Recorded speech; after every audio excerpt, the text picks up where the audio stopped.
बात करें। ये आधा न्याय है। मुख्य आरोपी तो बच गए हैं, जो सूत्रधार थे गुलबर्ग नरसंहार का, वो बचे हैं। तो आज 14 सालों के बाद इंसाफ मिला है, तो सबकी आंखें खुल गई हैं कि उस समय तत्काल जो वहां सरकार थी उसका क्या रवैया रहा। उसमें कन्विक्शन सभी का होना चाहिए था, लेकिन जब प्रोसिक्यूशन और डिफेंस दोनों बचाने में लगे हो तो क्या उम्मीद करें। फैसला बहुत बरसों लग गए और मैं मानता हूं कि फैसला जो है वो संपूर्ण फैसला नहीं हुआ। आपके स्क्रीन पर भीड़ का स्केच है। ये भीड़ कहीं भी और कभी भी बन सकती है, कल भी बनती थी और आज भी बन रही है।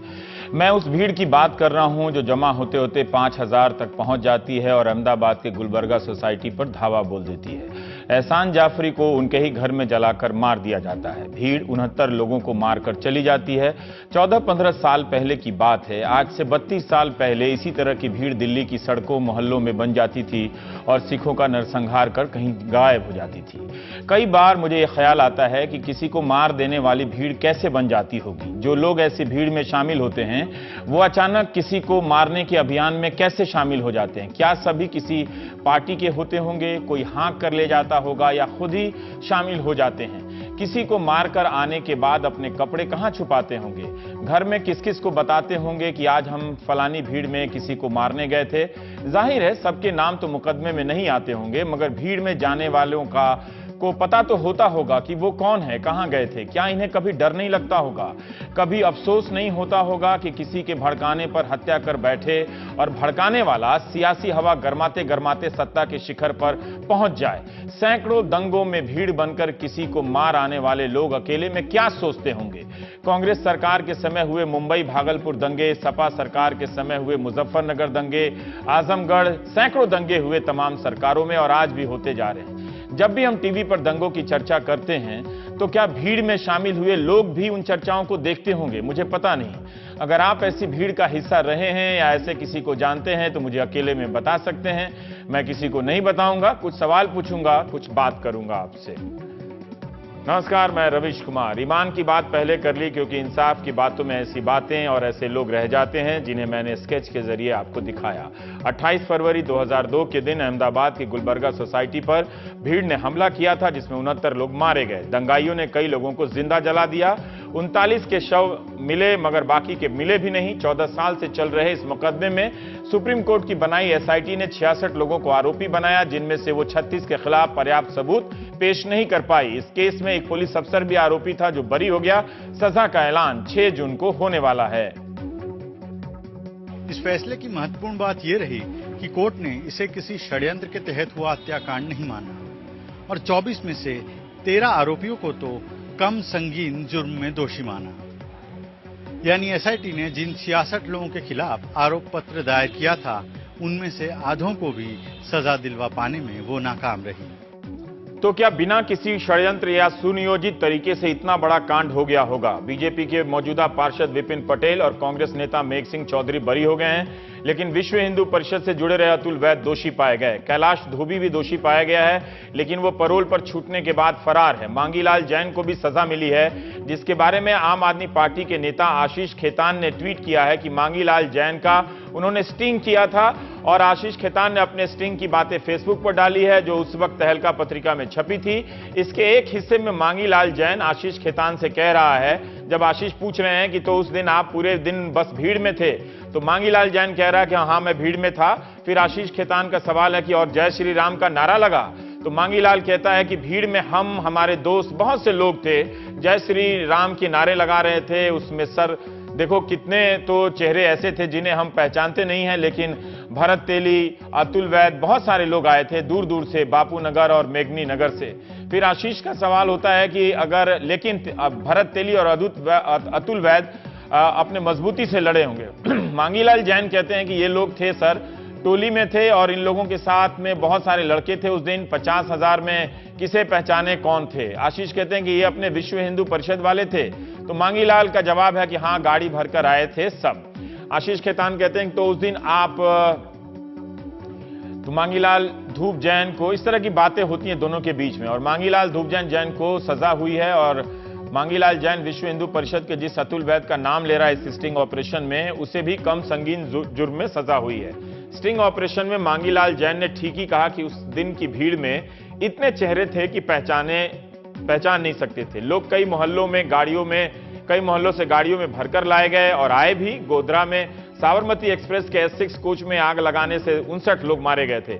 उसके बाद गुजरात के बड़े हिस्से में दंगे भड़के। या आप तय करें कि मांगीलाल जैन और अतुल वैद्य को क्या मिला और उनकी इस हिंसा का लाभ उठाकर किसे क्या मिला? इंसाफ हुआ या नहीं, यह सवाल किसके लिए महत्वपूर्ण है? जो बच गया उसके लिए, या जो मार दिए गए लोगों के लिए लड़ने के लिए बचा रह गया? उसके लिए जो मेरे को संतोष नहीं है क्या कि वो आधा जो है 24 को सजाया है और 36 को बरी कर दिया है, इसलिए मुझे संतोष नहीं है कि ये तो मेरे जद्दोजहद जो थी वो अधूरी रह गई। अब मेरे को फिर और आगे बढ़ना पड़ेगा। अब मैं समझ रही थी 15 साल के अंदर जो मेरा हुआ, 15 साल के अंदर जो मेरा हुआ है वो चलो मेरा बरी हो गई, अब मैं फारिग हो गई सब ये लड़ाई झगड़ों से क्या। तो लेकिन कहाँ से, अब वो तो मेरे को और भी आगे बढ़ना पड़ेगा। मेरे वकील क्या राय देते हैं, क्या बोलते हैं। गुलबर्गा सोसाइटी की रहने वाली पारसी महिला रूपा मोदी का घर भी जला दिया गया। रूपा मोदी का बेटा उस दिन गायब हो गया।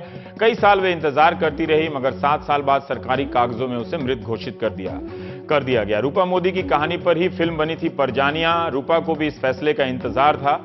गुलबर्गा सोसाइटी के भीतर 29 बंगलों हैं और 6-7 फ्लैट हैं, जिनमें एक घर उनका भी था। अभी भी मैं ढूंढ रही हूँ। अभी 2 साल पहले ही मैं केरला जाके आई। अभी बीच में बड़ौदा से महीने पहले फोन आया था कि आपका बेटा है, जैसा ही मैंने देखा है। और जो परजानिया पिक्चर देखते हैं तो परजानिया पिक्चर के लास्ट में मेरा ये बेटे का फोटो भी है और मेरा नंबर भी है।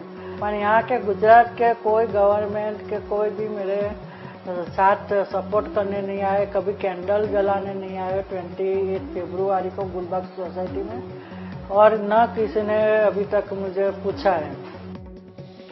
यह मामला हाई कोर्ट और सुप्रीम कोर्ट में जाएगा। 2002 से 8 लोग इस मामले में हिरासत में थे, जिनमें से ज्यादातर दोषी पाए गए हैं। फैसले की कॉपी पढ़ने के बाद ही बाकी बातें विस्तार से पता चलेंगी। साबरमती एक्सप्रेस से लेकर गुजरात में हुए कई दंगों में सजा तो हुई है। यह भी सही है कि कई लोग छूट गए हैं, मगर सजा पाने वालों और उस वक्त की मीडिया में आए नाम में काफी समानता भी मिलती है। अगस्त 2012 में नरोदा पाटिया मामले में भी फैसला आया। इसमें 31 लोगों को दोषी पाया गया, जिसमें 30 लोगों को उम्र कैद की सजा हुई। इनमें एक नाम माया कोडनानी का भी है, जो उस वक्त मोदी मंत्रिमंडल में मंत्री थी। माया को इस्तीफा देना पड़ा। माया कोडनानी इस वक्त जमानत पर हैं। बाबू बजरंगी भी जेल में है। जुलाई 2015 में इस मामले की गुजरात हाई कोर्ट में सुनवाई शुरू हो चुकी है।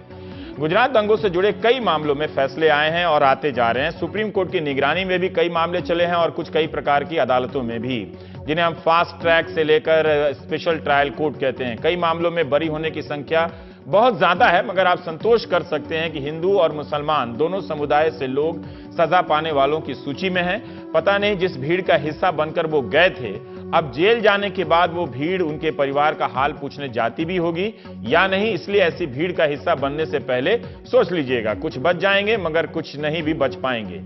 सुप्रीम कोर्ट की एसआईटी ने साबरमती एक्सप्रेस कांड में 94 लोगों को आरोपी बनाया था। 2011 में 31 लोगों को सजा हुई और बाकी बरी हो गए। सजा पाए लोगों में 11 को उम्र कैद और बाकी को फांसी की सजा सुनाई गई।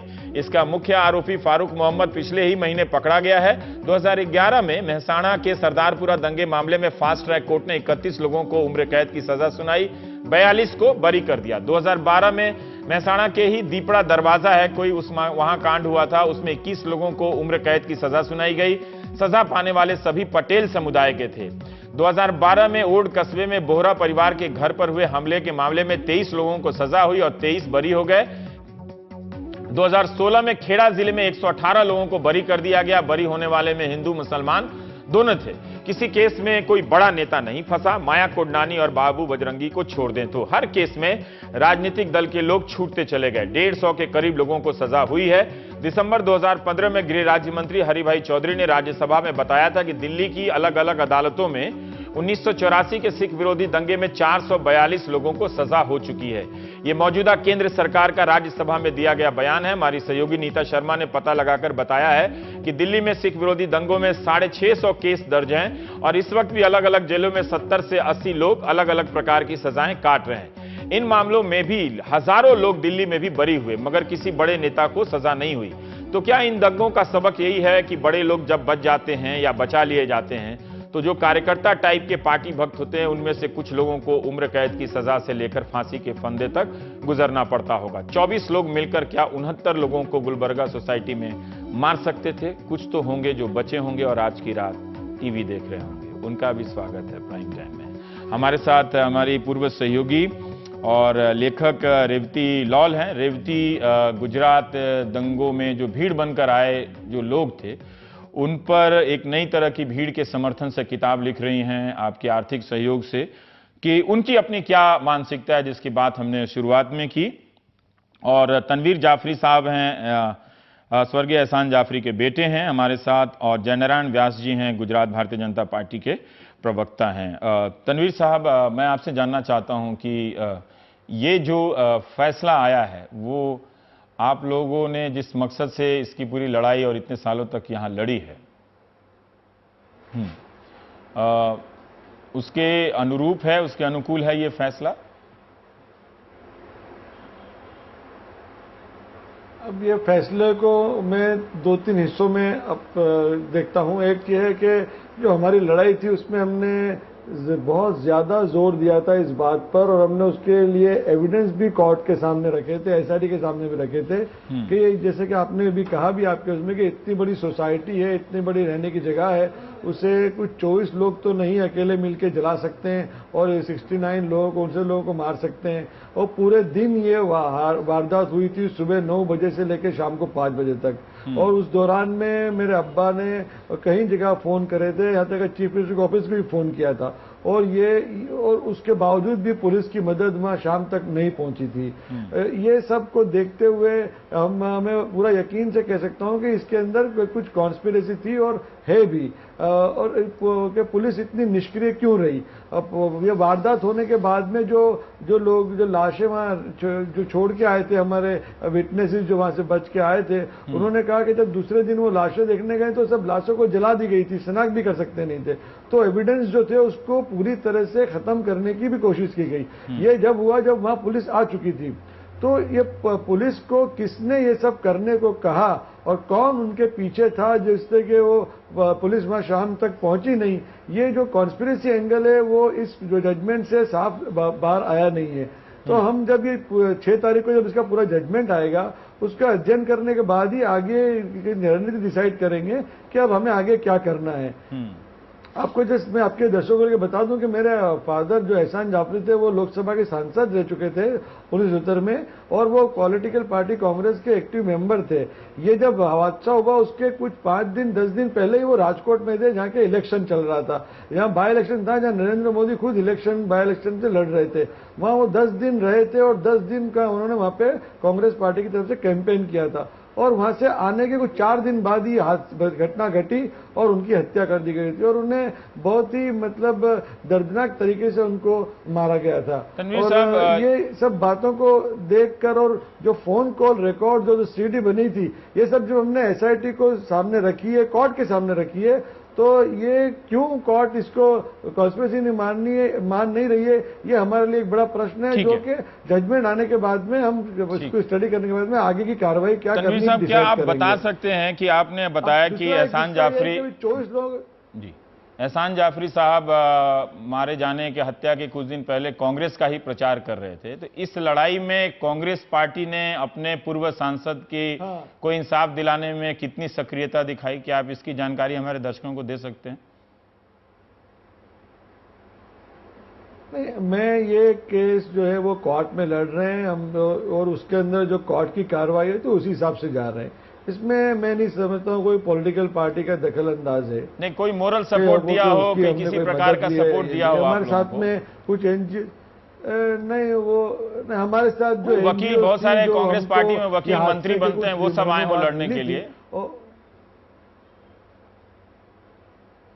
वो ऐसा तो नहीं है। हमारी जो संस्था है हमारे साथ में थी, उन्होंने ये पूरा केस के यहाँ तक ले जाने में, सुप्रीम कोर्ट तक इसकी फरियाद करने में और बाकी जो कोर्टों में जो कार्रवाई है उसमें हमारे तरफ से जो वकील रखने में उन्होंने हमारे को बहुत सहयोग दिया और उनकी मदद के वजह से ही हम यहाँ तक आज भी पहुंचे हैं। ठीक।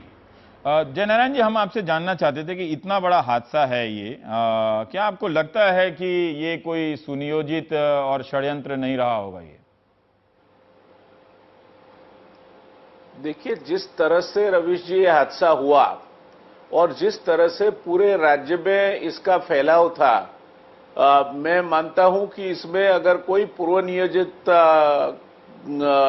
घटना का तत्व होता तो जो कोर्ट ने जो भी चीजें उनके सामने आई उनका संज्ञान लिया है, जरूर उनके संज्ञान में बात होती। जैसे नरोडा पाटिया के बारे में उन्होंने संज्ञान लेके कहा कि ये पूर्व नियोजित पूरी घटना थी, तो कोर्ट जब अपने सामने आए हुए तथ्य और हकीकतों को देखते हुए जब कोई भी चीज पे एक निर्णय लेती है, मैं मानता हूं, मैं तनवीर जी की भी भावनाएं समझता हूं और मेरी संवेदनाएं उनके साथ है, मगर बात यह है कि ये पूरा ये मसला जो है वो एक लीग कानूनी प्रक्रिया का भाग बन चुका है। अगर आप उससे सहमत है, आपकी मर्जी, न सहमत है तो एपेलेट कोर्ट में जाके आपके पास कोई आधार है या और कोई तथ्य है तो तथ्यों के बल पर आपके पास अभी भी न्याय ढूंढने का रास्ता खुला है, या सब रास्ते बंद नहीं हो गए हैं। तो न्याय की जो प्रक्रिया है, सुप्रीम कोर्ट ने भी एक केस में अवलोकन किया था कि जो कोर्ट्स के जजमेंट आते हैं वो किसी की जीत या हार या सेलिब्रेशन या इसके लिए नहीं होते हैं। कोर्ट का जजमेंट है वो इनका एक चुकादा है जो उनके सामने जो हकीकत है और तथ्य आता है तरीके से उनके संज्ञान से वो लेते हैं। जयनारायण व्यास जी, इसमें देखिए वीएचपी के लीडर का भी नाम है जो पकड़ा गया है, एक आदमी जो कांग्रेस के लीडर का भी है। हाँ, कांग्रेस का भी लीडर का भी है। वो आदमी पहले कांग्रेस में था, वो शायद बीजेपी में ही चला गया, जो कोई है, नाम भूल रहा हूं अभी, चौधरी जी जो है। हाँ, वो ठीक है, पर राजनीतिक लोग तो थे इसमें, है ना। नरोडा पाटिया गुलबर्गा सोसाइटी से तो बहुत दूर नहीं है ना। एक जगह सुनियोजित षड्यंत्र है, एक जगह नहीं। आप ठीक कह रहे हैं कि इसको अब अदालत में ये लोग लड़ते रहे हैं, आप लोग भी। पर मैं ये जानना चाहता हूं कि ये जो राजनीतिक कार्यकर्ता जो छोटे स्तर के पकड़े गए, बड़ा नेता बच जाता है, इन छोटे कार्यकर्ताओं के लिए कोई मैसेज हो आपके लिए सर?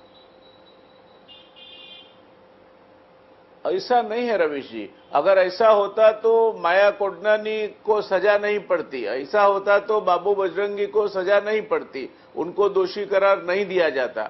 मगर आप मेरे साथ सहमत होंगे कि हमारी जो व्यवस्थाएं हैं वो व्यवस्था एक प्रक्रिया न्याय की जो तय करती है उसके मुताबिक तथ्यों और हकीकतों के संज्ञान लेकर कोर्ट एक निर्णय पे आती है।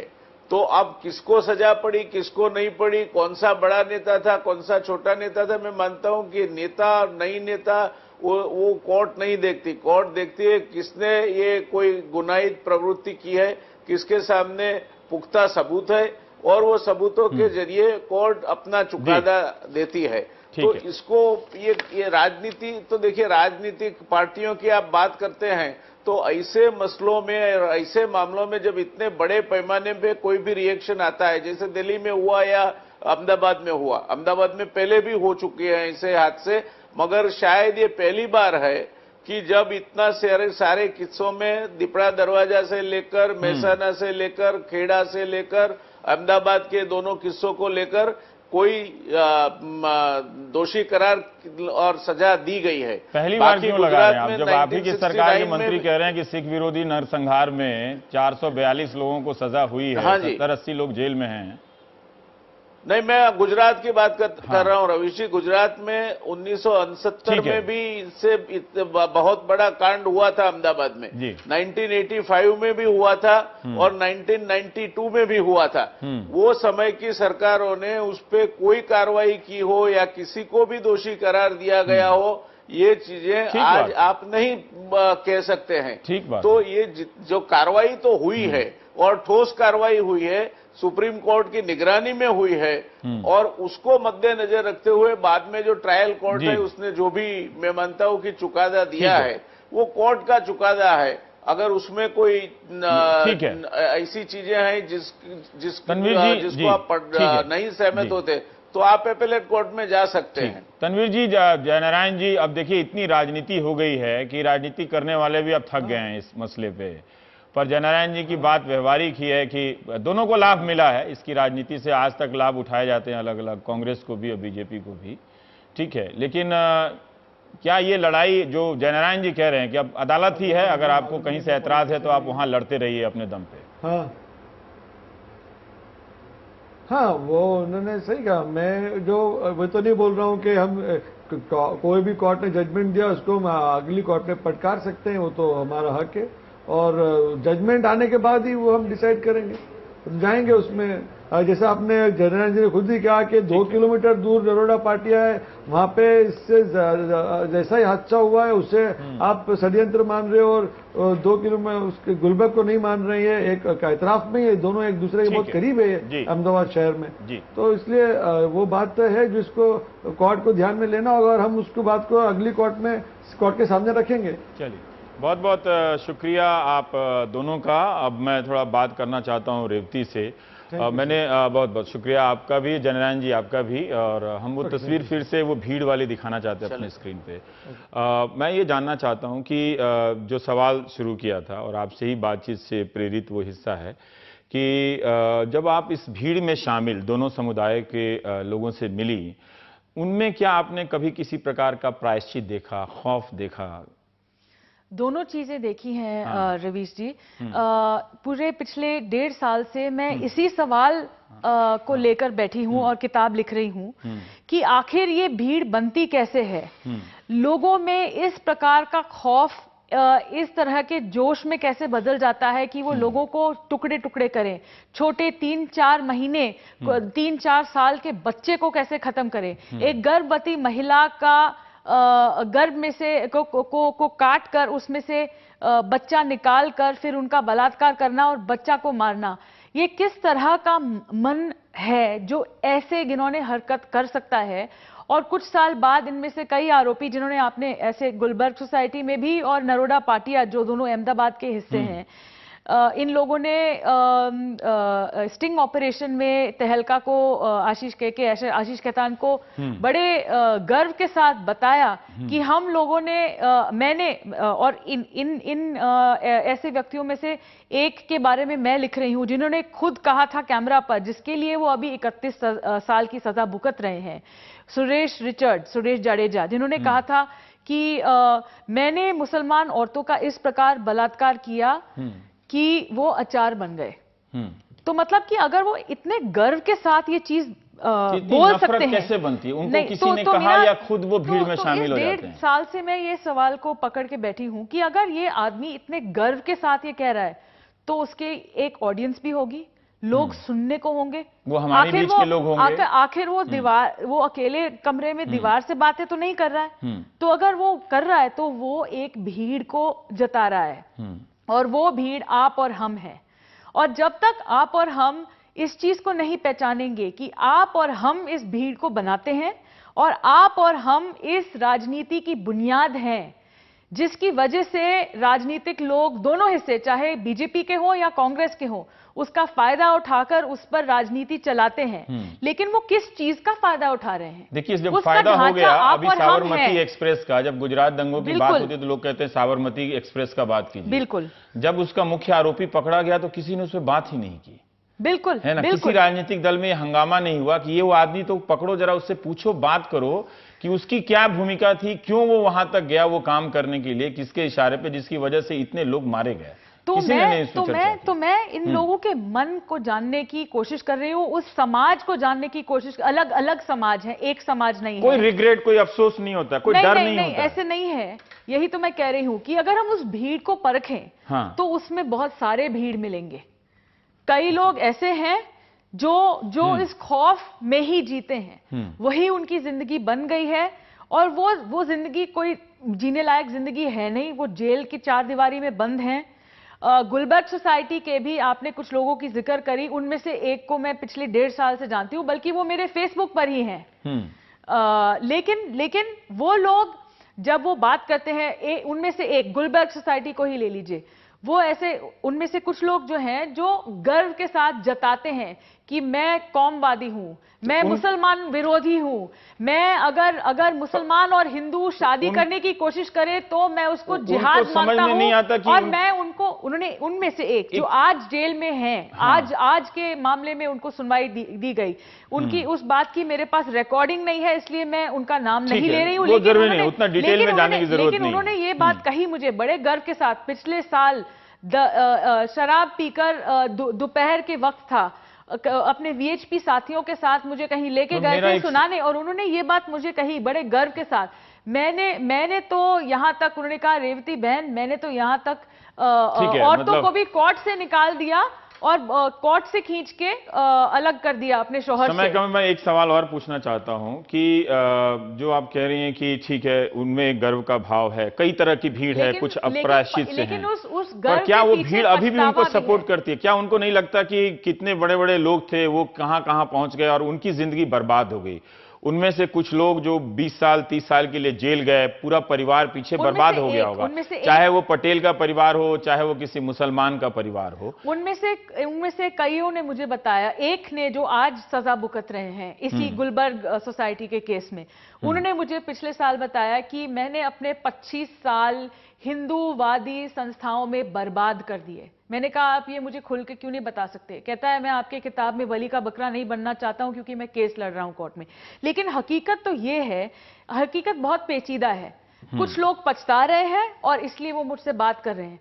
कुछ लोग ये चाहते हैं कि उनकी अगली पीढ़ी इस खौफ के साथ पैदा ना हो, और कुछ लोग ऐसे हैं जो इस बात से वो इस अंधेर बुन में इतने आगे चले गए हैं कि उससे निकलने की बात दूर, वो जानते भी नहीं है कि वो क्या ये सही है? क्या ये मैं सही कर रहा हूं कि समाज भी, जो लोग निकलना चाहते हैं उस प्रायश्चित से, वो उनको मौका नहीं देता है कि वो जरा सा खुल के बोलें कि हाँ उन्हें एक प्रायश्चित आप और हम उनको मौका नहीं दे रहे, क्योंकि आप और हम इस पेचीदगी को नहीं देखना चाहते। हम उनको एक फ्लैट तरीके से देखना चाहते हैं, या तो अच्छा या बुरा, उसके बीच में हम पहचानने की कोशिश नहीं कर रहे, और हम ही उस प्रेशर कुकर की सीटी को और निकाल तो अभी जैसे शिवानी ने कहा कि ये भी एक मानसिकता होती है कि हम जैसे आप और हम का इशारा कर रही हैं कि अगर कोई भीड़ बन के किसी को मारती है तो घर बैठे लोग सोचते हैं कि हाँ उनका भी एग्रेशन को वो रिप्रेजेंट कर रहे हैं, उसका एक एक्सटेंशन है। यही बात है। और जब एक आदमी इस बात को गर्व से दोहरा रहा है, उसका मतलब ये है, और जब पॉलिटिशियंस उसी राजनीति का फायदा उठाकर इलेक्शन जीतते हैं,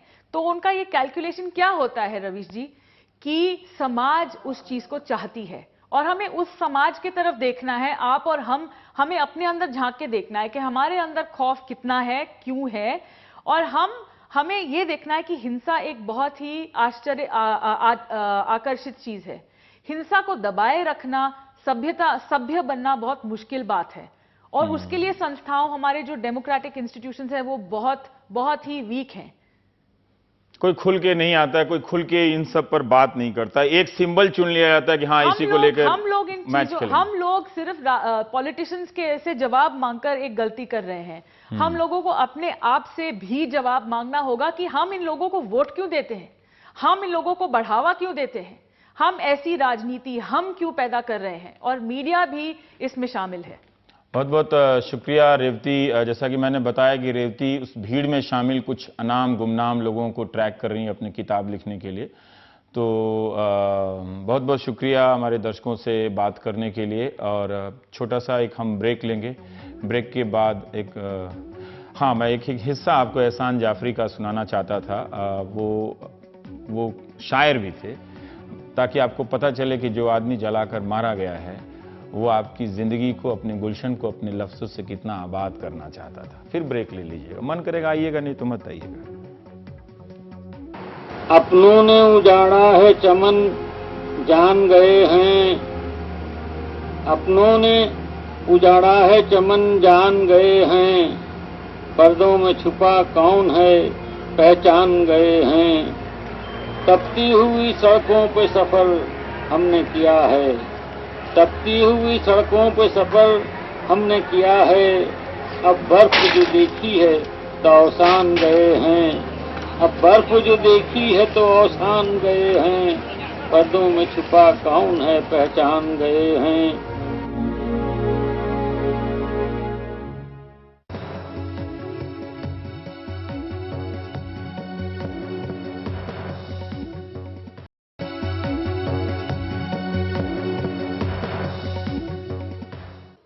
ऊर्जा मंत्री पीयूष गोयल का ट्वीट है कि उन्होंने मंत्री बनने के बाद 2 साल में यूपी के करीब 1400 गांवों को बिजली से रोशन कर दिया है, जबकि उनसे पहले यूपी में 2 साल में सिर्फ 3 गांवों तक बिजली पहुंची।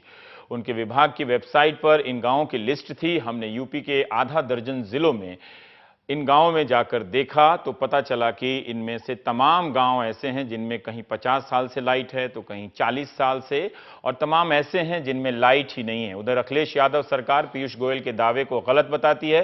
सरकार यह भी कहती है कि बिजली राज्य का विषय है, केंद्र सरकार उसके किसी प्रोजेक्ट में सिर्फ सालाना अंशदान देती है और गांवों में बिजली लाने में केंद्र सरकार का कोई रोल नहीं है। कमाल खान और उनकी टीम की यह विशेष रिपोर्ट। देश के बिजली मंत्री पीयूष गोयल लगातार यूपी के गांवों में सभाएं कर बिजली लाने के दावे कर रहे हैं, ट्वीट से दुनिया को बता रहे हैं, लेकिन जमीन पे हकीकत कुछ और नजर आती है। लखनऊ के मोहनलालगंज इलाके में हम राजाखेड़ा गांव में हैं। सरकारी रिकॉर्ड्स के मुताबिक यहां मुकम्मल इलेक्ट्रिफिकेशन हो चुका है, लेकिन हकीकत यह है कि आजादी के बाद से आज तक इस गांव में किसी एक भी घर में एक भी बल्ब नहीं जला है। आइए इसकी हकीकत हम आपको खुद दिखाते हैं। बिजली ढूंढने हम राजाखेड़ा के घर घर घूमे, लेकिन कहीं मिली नहीं। यहाँ लोग बिजली से चलने वाले सामान नहीं खरीदते, लेकिन दहेज में मुफ्त का मिल जाए तो वापस भी नहीं करते। यही वजह है कि नरेश के दहेज का टीवी 9 साल से डिब्बे में बंद पड़ा है। ये 9 साल में कितनी बार चला है और इसको बेच क्यों नहीं देते आप अगर चलता नहीं है तो? सर ये ससुराल की सामान है, एक बार रेगुलेटर में चली है बस, और बिजली की रफ्तार देख रहे हैं, नहीं अपन हो तो बेच देते हैं, रखी है। बिजली के इस गोलमाल को समझने के लिए गांव की बनावट समझना जरूरी है। हर रेवन्यू विलेज यानी राजस्व गांव में कई मजरे यानी हैमलेट होते हैं। तमाम गांव में एक एक दर्जन मजरे हैं, लेकिन अगर किसी भी मजरे में लाइट ना हो, सिर्फ रेवन्यू विलेज के 10% एरिया में और पंचायत घर में बिजली कनेक्शन पहुंच जाए तो सरकार मान लेती है कि गांव में बिजली आ गई। यही वजह है कि देश के 30 करोड़ लोग अभी भी बिजली से वंचित हैं, लेकिन कागज में उनमें से तमाम के गांव में लाइट आ चुकी है। बिजली पहुंचाने का काम तो राज्य का है, उसमें केंद्र सरकार अगर ये दावा करे कि हमने बिजली पहुंचाया तो यह ठीक नहीं है, यह गलत। देवी देई के पति तो खुद बिजली बोर्ड में काम करते थे। जब तक जिंदा रहे खुद भाग दौड़ की, उनके बाद अब बहू कर रही है। पिता ने दहेज में फ्रिज, टीवी, कूलर दिया था, सब पैक रखा है। ऐसे ही इलेक्शन चल रहा था, एक लोग हमारे गांव के थे तो उन्होंने मतलब बोर्ड लगवा दिया कि यहाँ अगर लाइट नहीं होगी तो हम लोग कोई सपोर्ट नहीं देंगे, लेकिन उन लोगों को लोग मारने के लिए मतलब आ गए। कभी उपनिषद में लिखा गया था तमसो मां ज्योतिर्गमय, यानी अंधेरे से उजाले की तरफ। तमाम लोगों को आज भी उजाले का इंतजार है। आप लोग मीडिया से बात। फिर हम पहुंचे बाराबंकी के मीरानगर गांव, जिसका नाम ऊर्जा मंत्रालय की साइट पे उन गांवों में शामिल है जहां ये सरकार बिजली ले आई है। बड़ा गांव है ये, यहाँ 12 मजरे हैं और करीब 15,000 आबादी। ज्यादातर लोग छोटे किसान और मजदूर हैं। यहाँ जनवरी में बिजली के खंभे गड़े और तार खींचे थे, लेकिन उनमें अभी भी बिजली नहीं आई है। 7-8 साल पहले एक बार और यहाँ खंभे गड़े थे, तार खींचे थे और बिजली आ भी गई थी, लेकिन गई तो आज तक नहीं आई। गांव के राम सागर हमें इसकी कहानी सुनाते हैं। केवल एक दिन लाइट आई है यहाँ पे, एक दिन लाइट वैसे एक दिन आई है। हाँ। पूरे जिन्होंने कनेक्शन लिया 4 से 10 लोगों ने लिया था कनेक्शन, तो उनके यहाँ एक दिन लाइट जली, उसके बाद लाइट आई ही नहीं। आई वो रास्ते से गड़बड़ हो गई, उसको कोई सुधारने वाला नहीं मिला। अब वो पड़ी रही, उसके बाद बिल आने लगे। किसी का 4600 आ गया, किसी का 4500 आ गया, किसी का 4000 आ गया। 2-4 साल में सब ऐसा ही आता रहा। लमसम अब ये लाइट तो गई कट। गांव में बच्चालाल के खेत में डीजल इंजन पंप सेट से सिंचाई हो रही है।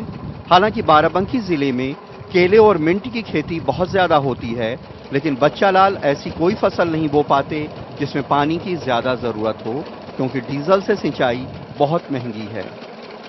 यहाँ पे पानी की कमी है सबसे ज्यादा, इसीलिए नहीं बो पाते, तैयार ही नहीं हो पाते धान वान। डीजल से तो सींचते हैं आप? यही लिए डीजल महंगा है, सबसे ज्यादा लाने में दिक्कत होती है, कहाँ से आए पैसा, सबसे बड़ी कमी है। इसलिए थोड़ा बहुत सोच बो लेते हैं, यही जो कम पानी वाली चीजें हैं।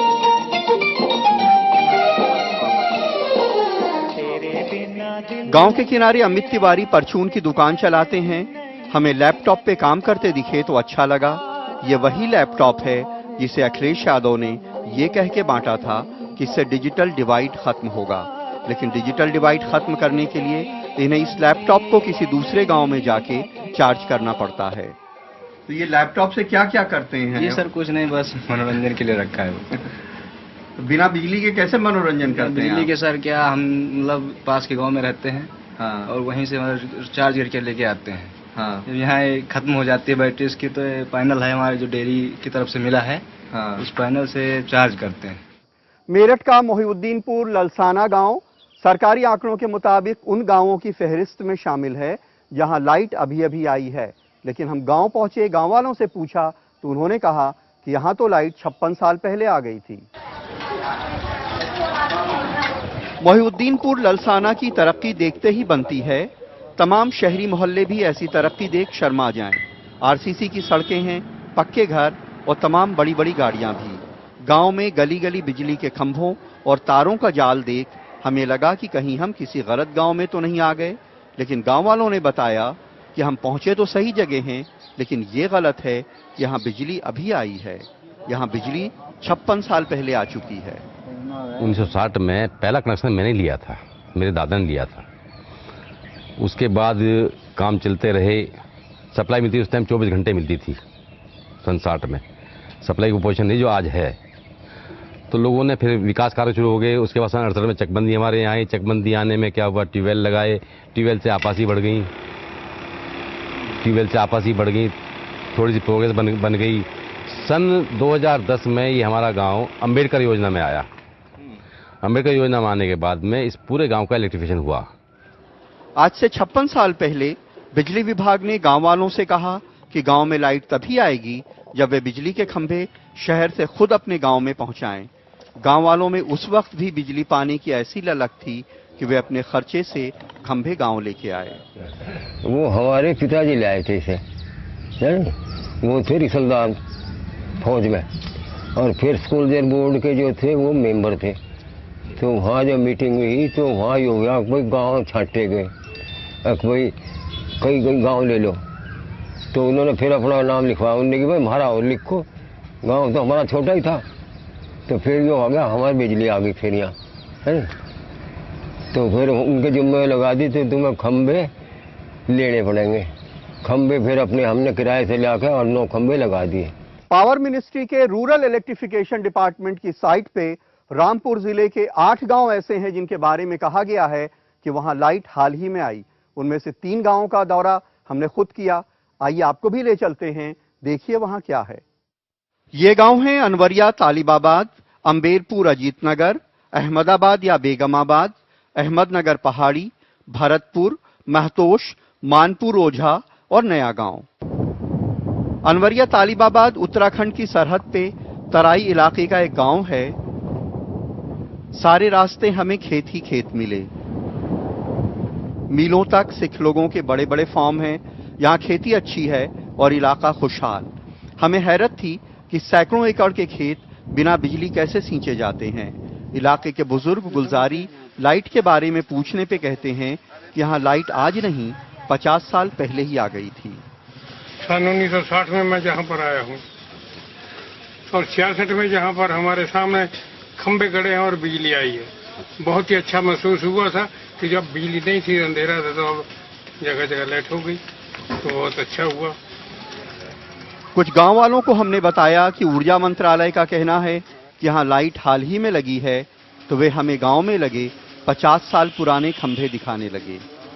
सर हमारे गांव में 50 साल हो गए लाइट चलती हुई, तो ये देखिए पीछे ट्रांसफार्मर और खंभे वगैरह लगे पड़े हैं और लाइट है सर, सारे ठीक है। उधर देखो लाइट बल्ब भी जल रहे हैं और गांव भी ठीक है। तो पहली बार लाइट आई है ऐसा? नहीं सर, यहाँ तो लाइट हमारे जन्म से तो बहुत पहले की। ये बात गलत?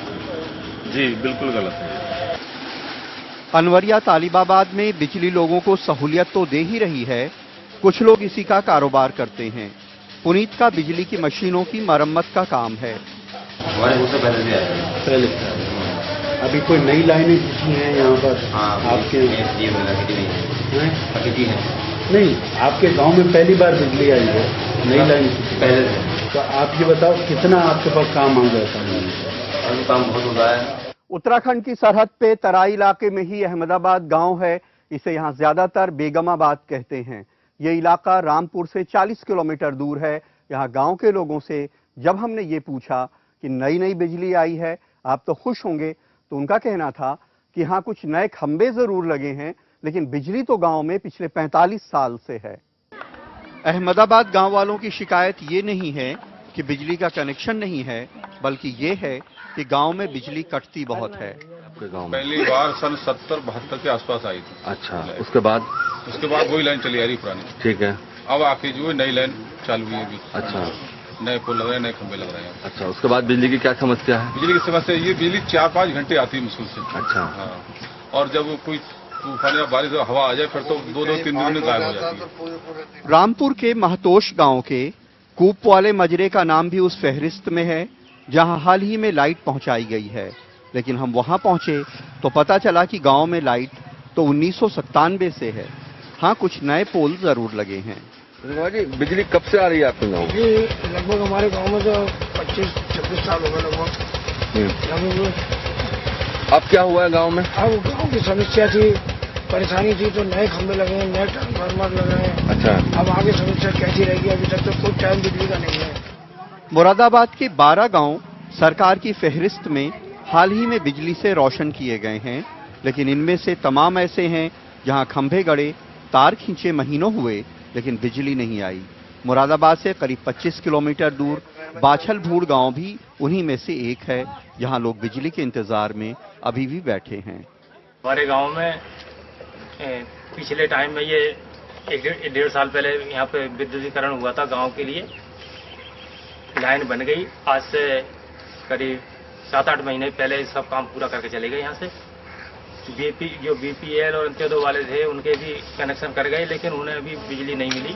वो भी बेचारे परेशान है कि पता ना जाने कब से हमारा बिल लग जाएगा।